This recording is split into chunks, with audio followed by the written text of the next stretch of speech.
Pessoal, bom dia. Meu nome é Abelman. Estamos hoje aqui para tratar aí dessa medida provisória 927, ver o que aconteceu aí com essas mudanças feitas pelo governo. Antes de nós começarmos, o primeiro passo é que o artigo 18 já foi revogado lá pelo nosso presidente, né? Então, o que tratava lá do contrato de trabalho, aquela parte da suspensão do contrato, foi revogado, vai ser uma nova medida provisória logo mais aí no futuro, ok? Então, alguns pontos principais da medida provisória 927, dia 22 de março. Primeiro é que ela vai vigorar até dia 31 de dezembro, que é o prazo aí em estado de calamidade, né? Que nós tivemos aí decretado pelo presidente. Vai vigorar até dia 31 de dezembro, então essa medida provisória também vai até lá, ok? Então, durante o período da calamidade, conforme diz aqui no artigo 2º, né, o empregado e o empregador poderão fazer alguns acordos, né, individuais, e esses acordos irão prevalecer aí sobre os demais instrumentos, desde que não fira nenhum artigo lá da Constituição. Tá? Lá no artigo 3º, diz também que o empregador poderá adotar algumas medidas, entre elas teletrabalho, né? Nós vamos falar um pouquinho lá para frente. Fala também da antecipação das férias, férias individuais. Poderá criar as férias coletivas a qualquer momento. Poderá também antecipar alguns feriados, exceto religiosos, tá? Banco de horas, algumas modificações aqui no banco de horas. E suspensão de algumas atividades administrativas da parte de segurança do trabalho. Então, isso aí nós vamos tratar um pouquinho agora. E também poderá redirecionar o trabalhador para um sistema de qualificação. Ou seja, ele vai ficar afastado do trabalho, poderá fazer treinamentos, cursos, né? Algumas coisas para tomar até o tempo, ok? E o fundo de garantia, tivemos uma prorrogação aí de alguns meses do FGTS. Vamos lá, o que trata no capítulo 2º, referente ao teletrabalho. Teletrabalho é aquele trabalho remoto, né, que a gente faz lá diretamente de casa, o trabalho à distância. Não vai precisar fazer essa alteração no contrato, fazer uma alteração prévia no contrato de trabalho desse funcionário. Isso aí está dispensado. Tá? Também ele diz assim que o trabalho remoto, lá no artigo 1º, tá, gente? No trabalho remoto ou trabalho à distância, prestação de serviço preponderante ou totalmente fora das dependências do empregador, por utilização de tecnologia. Só que também fala da tecnologia, depois também, lá no artigo, no parágrafo 3º, diz da infraestrutura necessária. Será que o funcionário tem essa infraestrutura necessária? Se ele não tiver, o empregador poderá colocar toda essa estrutura. Isso aqui não vai ter alteração lá no contrato de trabalho, não vai entrar como salário in natura. Ok? Reembolso de despesa, aquelas coisas, todos os gastos que o funcionário pode vir a ter. Então, coloque tudo no contratinho, tá? Isso que ele não tenha. Então, ele poderia sim, o empregador fornecer toda a infraestrutura necessária para o trabalho em casa, caso não tenha, sem que isso gere lá no futuro lá um direito a um salário in natura, uma cobrança, uma conversa de natureza salarial. Tá? Vamos ver o que mais temos aqui, né? Na impossibilidade do oferecimento do regime de comodato, que está no inciso 1º, o período de jornada normal do trabalho será computado como tempo de trabalho à disposição do empregador. Traduzindo, se o empregado ficar em casa em teletrabalho, mas enquanto não tiver toda a infraestrutura para ele trabalhar, entra lá naquele sistema de sobreaviso. É o que diz aqui no inciso 2º lá, né? Do inciso 2º lá do artigo 4º, ok? O tempo de uso de aplicativos e programas de comunicação fora da jornada de trabalho, na jornada normal do funcionário lá, né? Não constitui tempo à disposição. Ou seja, já tem toda a infraestrutura para ele trabalhar em casa, aí ele poderá fazer o horário dele. mas ele vai trabalhar madrugada, não vai caracterizar isso uma hora extra, exceto se não tiver pré-combinado, ok? Também no artigo 5º diz que até o estagiário ou aprendizes poderão trabalhar no sistema de teletrabalho. Só que para você ter um estagiário, um aprendiz trabalhando no sistema de teletrabalho, não esqueça que tem que ter o acompanhamento lá do supervisor de estágio, né? Ou do supervisor lá, do coordenador do jovem aprendiz. Mas a lei aqui permite, sim, que eles também vão trabalhar à distância aí, né? Então, vamos ver, continuando aqui no artigo 6º. Agora vamos falar das férias, antecipação das férias. Como que vai funcionar essa antecipação de férias individuais? Durante o estado de calamidade, ou seja, durante esse período aí que o funcionário poderá, que o empregador poderá conceder as férias, que vai até o período da calamidade, 31 de dezembro, essa é a data que ele poderá utilizar dessa medida provisória, caso ela seja aprovada. A medida provisória tem validade de 120 dias, então passou os 120 dias, foi aprovada, vai poder ficar aí até o final do ano, né? A antecipação, aquele aviso de férias, que nós fazíamos esse aviso de férias com 30 dias de antecedência. Agora esse aviso de férias poderá ser feito com até 48 horas de antecedência, tá? Mas desde que seja por escrito ou meio eletrônico, não tem nenhum problema. Posso fazer escrito, posso mandar um e-mail, posso mandar uma mensagem para o funcionário, indicando o período que ele vai ficar de férias. Só que também as férias não poderão ser com prazo inferior a 5 dias. Tá? Já tinha essa previsão de dividir as férias em até 3 períodos, né? Sendo que um deles não pode ser menor que 14 dias. E aqui também está dizendo que não pode ser menos que 5 dias. Então utiliza-se o mesmo critério. Tá?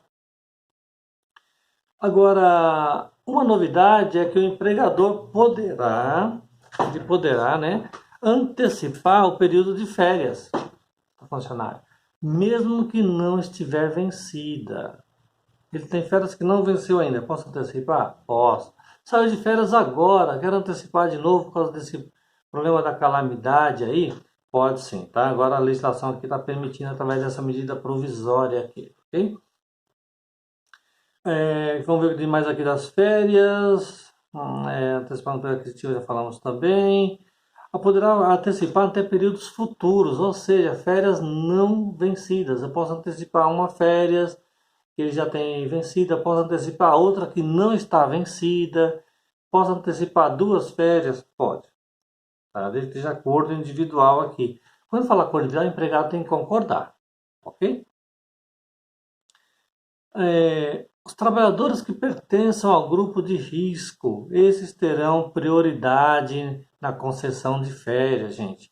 Quem são aquelas pessoas que têm lá no grupo de risco, né? Os idosos acima de 60 anos, eles vão ter prioridade em você antecipar as férias dele. Também temos aí aquelas pessoas que têm doenças, alguns tipos de doenças, como doenças respiratórias, né, pulmonares, doenças também hipertensas, doenças de coração. Tem alguma pessoa que está no grupo de risco aí, terão as preferências aí nas férias, tá? Também na área de saúde é invertido. Na área de saúde ou serviços essenciais, as férias poderão ser suspensas. Então, quem trabalha em clínicas médicas, hospitais, alguns outros serviços aí que ele fala aqui de funções essenciais, nós vamos ter que comunicar ao trabalhador que ele não vai ter direito a essas férias por esse período aí da calamidade, tá? O pagamento das férias. Como vai funcionar o pagamento das férias? É um pouquinho diferente. Aqui diz no artigo 8º, ó, para as férias concedidas durante o estado de calamidade pública, que se refere ao artigo 1º, o empregador poderá optar por efetuar o pagamento adicional de 1/3 após sua concessão, até a data que é devida à gratificação natalina, ou seja, até o pagamento do 13º salário. Então, o adicional de 1/3, né, ele pagaria o valor antecipo, o salário lá que é das férias é salário antecipado, né, todo mundo já sabe, mas aquele 1/3 de férias ele pode não pagar agora. Ele pode pagar até qualquer período, até o mês de dezembro lá, né? Na época do pagamento do 13º salário. O eventual requerimento por parte do empregado da conversão de 1/3 de férias em abono pecuniário estará sujeito à concordância do empregador. Aquela negócio de vender 10 dias, né? Vender 10 dias nesse período aqui é meio difícil, né? A gente está pedindo para eles ficarem em casa, então aqui depende da concordância aqui também, né? Do empregador, né? Vendeu aqueles 10 dias. Vamos ver o que tem mais aqui. O pagamento da remuneração das férias concedidas em razão do estado de calamidade pública, que se refere ao artigo 1º, poderá ser efetuado até o 5º dia útil do mês subsequente. Lembra aquela historinha que as férias têm que ser pagas até 2 dias antes? Não. Agora, o que mudou aqui com essa medida provisória? Eu vou avisar lá das férias até 48 horas antes, eu aviso que ele vai sair de férias. Ele saiu de férias. Quando que eu vou pagar? Posso pagar agora, como posso pagar até o 5º dia útil do mês, né? Lá junto com o pagamento, não é nenhum problema, tá? Na hipótese da dispensa do empregado, o empregador pagará juntamente com o pagamento dos haveres rescisórios os valores ainda não adimplidos relativos às férias. Ou seja, o que ele não recebeu de férias ainda receberá na rescisão. Então não existe aqui nenhum prejuízo para o nosso trabalhador. Tá? Então aqui nós falamos agora das férias, né?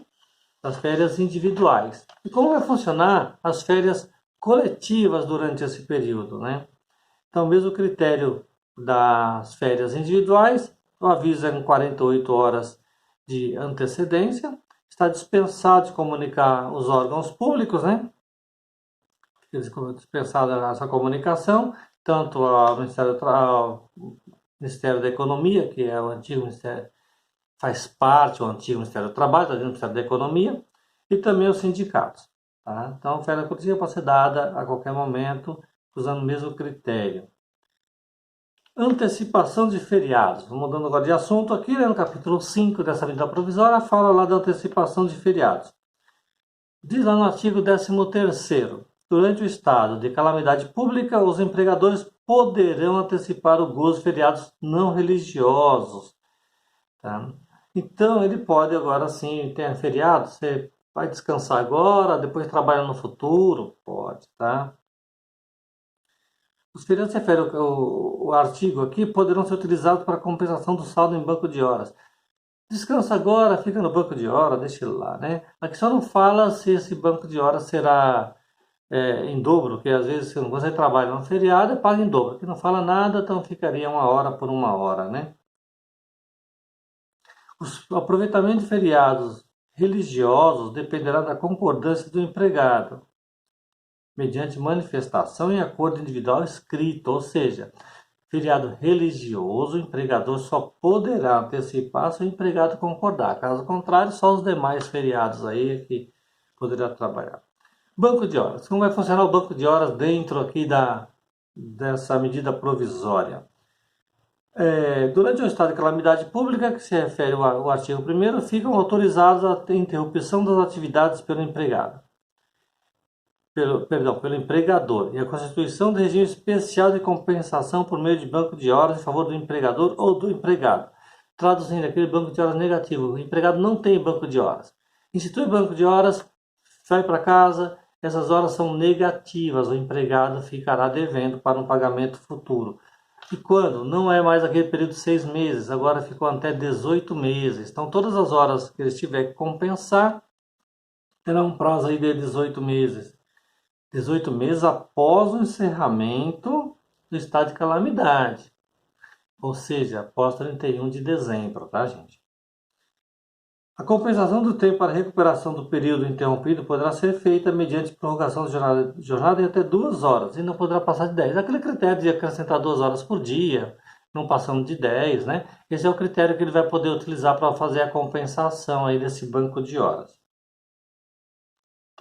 E a compensação do saldo de horas poderá ser determinada pelo empregador, não dependendo de convenção coletiva ou de sindicato, vai depender de nada aí para você poder dar continuidade e fazer essa compensação dos funcionários. Então, isso aí nós falamos aí do banco de horas, vamos agora tratar Nosso próximo assunto aqui é a área de segurança do trabalho. O que teve de mudança dentro da área de segurança do trabalho?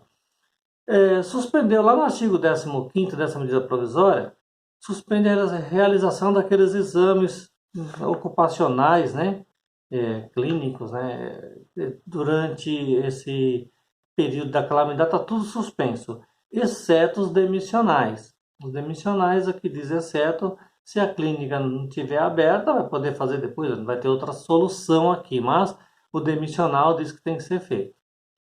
Os demais ficariam todos suspensos, tá? Por quanto tempo? Quando vai ter que retomar esses exames, né? Quando terminar esse estado de calamidade, que é 31 de dezembro. A partir dessa data, 31 de dezembro, terminar o estado de calamidade, aí o empregador terá um prazo de 60 dias para regularizar os seus exames periódicos lá, né? Então, todos os exames que trata lá em NR7 ficarão aí suspensos, exceto, né, se o médico coordenador ele achar que esse exame ele é necessário, tá? Mas principalmente para aquelas atividades que estão aí na ativa, que é a saúde, indústria, trabalho, serviços essenciais, que eles não vão parar. Se o médico coordenador achar que precisa ser feito, nesse caso sim, né, ele vai ter que indicar e fazer, tá? O exame demissional poderá ser dispensado caso o exame médico ocupacional mais recente tenha sido realizado há menos de 180 dias. Ou seja, vou dispensar alguém agora, vou mandar alguém embora, vou até o mês de dezembro e mandar fazer umas dispensas, né? Se tem um exame lá que foi feito com menos de 180 dias, está dispensado o demissional. Está lá no artigo 16º. Em relação aos treinamentos ligados à área de segurança do trabalho, também tivemos aqui algumas mudanças, né? Lá no artigo 16º, parágrafo 1º, diz que os treinamentos serão realizados no prazo de 90 dias depois do encerramento. Durante o estado de calamidade, caso o empregador queira fazer os treinamentos, poderá sim naquele regime de à distância, tá? Não teria nenhum problema. Quero continuar fazendo meus treinamentos dos meus trabalhadores, já que estão em casa, vamos fazer o treinamento. Se é na distância, não tem nenhum problema. Caso contrário, terá um prazo aí de 60 dias depois do estado de calamidade para ser feitos os exames dessa área de segurança do trabalho. A CIPA, que é a Comissão Interna de Prevenção de Acidentes, todas que estiverem constituídas serão mantidas, tá? E todos os processos eleitorais que estão aí em andamento poderão ser suspensos durante esse período e fazer somente lá no ano que vem. Então, CIPA, suspenso, exames médicos periódicos, suspenso, exceto na área de saúde e serviços essenciais, como algumas indústrias, isso pode manter, ou a critério do médico coordenador, ok? O artigo 18, que nós já comentamos, ele foi suspenso, né? Então, o artigo 18 está totalmente suspenso, que tratava aí da suspensão do contrato de trabalho, onde o empregado poderia ser dispensado e não receber salário, né? Então, ainda bem que caiu lá a ficha de várias pessoas que reclamaram lá no Ministério da Economia e suspenderam aí esse artigo, porque não tem cabimento o trabalhador ficar em casa sem receber, ainda mais no estado de calamidade, né? Nós precisamos de comer, precisamos de pagar nossas contas. Como é que eu vou ficar em casa sem salário? Suspenso, tá? Fundo de garantia. Com o fundo de garantia do mês de março, abril e maio. Esse fundo de garantia tinha esses vencimentos em abril, maio e junho, que é o que vai vencer o próximo, né? O próximo vencimento. Eles estão aí suspensos. Não estão cancelados, está devendo, ok? Tá? Independentemente do número de empregados, regime de tributação, ou seja, qualquer empresa, não tem nem que fazer adesão nenhuma, gente. A adesão aqui que diz é o seguinte, o pagamento das obrigações referentes a competências mencionadas será quitado em até 6 parcelas mensais com vencimento no 7º dia de cada mês a partir de julho, desde que essas informações estejam declaradas lá pela Cefip. O fundo de garantia está dentro do E-Social, lá algumas empresas, mas a guia ainda tem que ser feita pela Cefip, ainda que a Caixa não alterou, né? Não está dentro do E-Social, o FGTS. Então, fazer as informações pelo e-social daquelas empresas já estão obrigadas, fazer a CFIP. O pagamento, posso postergar esse pagamento para o mês de julho, começando em julho, em até 6 parcelas. A Caixa deve soltar ainda algumas instruções para complementar essa medida provisória. Tá? Pode ser também que essa data aqui de julho seja postergada, dependendo do que vai acontecer nos próximos dias. Então, fundo de garantia, vamos deixar um pouquinho lá para frente, né? Desde que, lembrete, gente, essas informações têm que estar no sistema da CFIP até o dia 20 de junho de 2020. Estando pelo sistema da Caixa, declarou que realmente é devido ao FGTS, suspende o pagamento. Tá? Os valores que não foram declarados, não fiz CFIP, não entra nessa norma. Tem que pagar no prazo normal. Tá? No caso de uma rescisão contratual, o que vai acontecer na rescisão? Está suspenso o pagamento, como é que ficaria? Tá? No artigo 19, suspendeu o pagamento do FGTS. Mas, no caso de uma rescisão, acontece, veja o que diz aqui, né, no inciso 1º. Ao recolhimento dos valores correspondentes sem incidência de multa e dos encargos devidos. Então, se eu fizer dentro desse prazo, estou antecipando o pagamento por causa de uma rescisão, não vai ter multa. Tá? Mas teria que antecipar esse pagamento aqui. Então, antecipa, recolhe o FGTS daquele funcionário, não vai ter multa, não vai ter juros, né? E já pode liberar o dinheiro para ele, tá? Fica suspensa a contagem do prazo prescricional dos débitos relativos a contribuições do FGTS pelo prazo de 120 dias. Prescrição. Qual que é o prazo de prescrição? Antigamente era 30 anos, agora caiu para 5 anos, mas agora também vai começar a contar a prescrição a partir de 120 dias, contado de dezembro, vou terminar o estado de calamidade pública aí também. Tá? O inadimplemento das parcelas previstas para o primeiro do artigo 20, ou seja, daquelas parcelas ainda que eu não paguei, março, abril e maio, não será impeditivo para retirar lá a sua certidão lá do FGTS, certificado de regularidade, aquela famosa CND, né? Então a gente não vai ter nenhum problema. E todos os certificados do FGTS que já foram expedidos também teve uma prorrogação por 90 dias. Tá? Então, para quem precisar participar da licitação, apresentar para alguma empresa, então isso está prorrogado.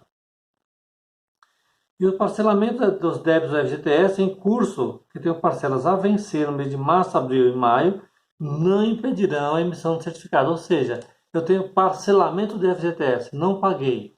Também não é fator impeditivo. Algumas outras disposições. Vamos ver o que diz aqui nas outras disposições, aqui no capítulo 10, medida provisória. Durante o estado de calamidade pública, a que se refere ao artigo 1º, é permitido aos estabelecimentos de saúde, mediante acordo individual escrito, mesmo para atividades insalubres e para a jornada de 12 horas de trabalho por 36 de descanso, prorrogar essa jornada um pouquinho mais, estender ela um pouquinho mais, né? Então, a gente vai poder prorrogar essa jornada de trabalho. Adotar escalas de horas suplementares entre a 13ª e a 24ª hora. Então, esse pessoal da área de saúde aí também poderão ter o seu horário de trabalho aí aumentado. Mas garantindo aí um repouso semanal remunerado, lógico, né? As horas suplementares, se for o caso, se precisar serem feitas, né? Poderão ser compensadas no prazo de até 18 meses. Através lá por meio do banco de horas. Então, aquele funcionário que trabalha na área de saúde vai ter que esticar seu horário? Gente, o estado de calamidade, provavelmente, quem trabalha na área de saúde vai ter que trabalhar muito, né?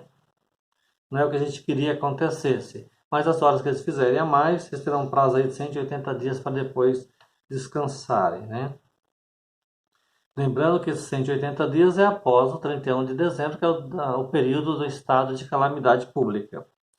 Os processos, todos os processos da área trabalhista que tinha alguma data aí para juntada de documentos, né, também diz que estão suspensos aí, né? Então, os prazos processuais para entrar com as defesas estão suspensos com o artigo 28. Uma coisa também importante que faz parte da área de segurança do trabalho também está no artigo 29. Contaminação por coronavírus não serão considerados como doença ocupacional, né? Exceto comprovação do nexo causal, ou seja, se comprovar que a culpa foi da empresa. Caso contrário, não é doença ocupacional. No artigo 30, diz também dos acordos coletivos. Os acordos e convenções coletivas, né, que venceram aí, né, ou que venceram dentro desse período de estado de calamidade, serão prorrogados mais 90 dias. Então, terminou a sua convenção coletiva, passou o prazo, o sindicato não renovou, vale ainda por mais aí 90 dias após o término do prazo da sua convenção coletiva. Agora, no artigo 31, a fiscalização do trabalho nesse período, como que vai funcionar? Vai ser orientadora. Então, toda a parte de fiscalização do Ministério da Economia, que é o antigo Ministério do Trabalho, vai ser feito primeiro para orientar seus funcionários. Exceto em algumas situações. Que situações são essas? Falta de registro do empregado. Empregado sem registro que foi através de uma denúncia para o Ministério. Isso aqui ele poderá sim autuar. Situações de grave risco, né, risco à saúde do trabalhador, né, grave risco do trabalhador também não depende de orientação. E ocorrência de acidente de trabalho fatal, morte de trabalhadores, né, por culpa aí algum acidente relacionado aí na atividade, pelo empregador, desde que seja dentro do trabalho, do ambiente de trabalho, também não vai ter essa parte da orientação. Outro item também que diz aqui é o trabalho infantil ou trabalho escravo. Essa parte também aqui não será contemplada com a orientação. Os demais, sim, todas as partes do Ministério do Trabalho vai orientar. Essa medida provisória, ela vai se aplicar a todos os tipos de contrato de trabalho, inclusive o trabalho temporário, trabalhador rural e trabalhadores domésticos. Então, todos eles estão pleiteados dentro dessa norma. Não se aplica para quem já trabalha no regime de teletrabalho. Quem teletrabalha já trabalha em casa, então não se aplica essa medida provisória. E também quem trabalha com teleatendimento, pessoal do telemarketing, né? Como eles têm uma parte própria, está na NR17, tem algumas outras características, não se aplica no telemarketing, que é o teleatendimento, e também no teletrabalho. Antecipação do pagamento do abono anual. O abono anual aqui é da Previdência Social, não faz tanta parte aqui para a gente, né? É o 13º dos aposentados, quem recebe a aposentadoria, pensão, auxílio reclusão, vai receber em 2 parcelas. A primeira parcela vai ser 50% no mês de abril, vai ser pago junto com o pagamento do próprio mês de abril. E a segunda parcela vai ser paga com competência de maio. Então, ele vai ter os aposentados, pensionistas da Previdência, receberão em abril e maio. Ok? Vamos ter mais alguma parte aqui, não deu mais nada. Consideram-se convalidadas as medidas trabalhistas adotadas pelos empregadores que não contrariam o disposto nessa medida provisória. Então, tudo o que já foi feito pelos empregadores que não contrariam a medida provisória ou a própria Constituição estão valendo. Tá? E as certidões emitidas pela Procuradoria da Fazenda referente ao INSS serão todas prorrogadas por mais 180 dias. Gente, então, finalizando as explicações dessa medida provisória, ela já está em vigor para todos os contratos de trabalho. O que nós temos apenas agora que aguardar são as decisões em relação ao contrato de trabalho, a suspensão do contrato de trabalho, que deverão ter novas normas a serem publicadas nos próximos dias. Mas o conteúdo dessa medida provisória já estão em vigor por 120 dias e aprovadas até o dia 31 de dezembro. Espero ter esclarecido para vocês. Estaremos aí sempre à disposição e até o próximo vídeo.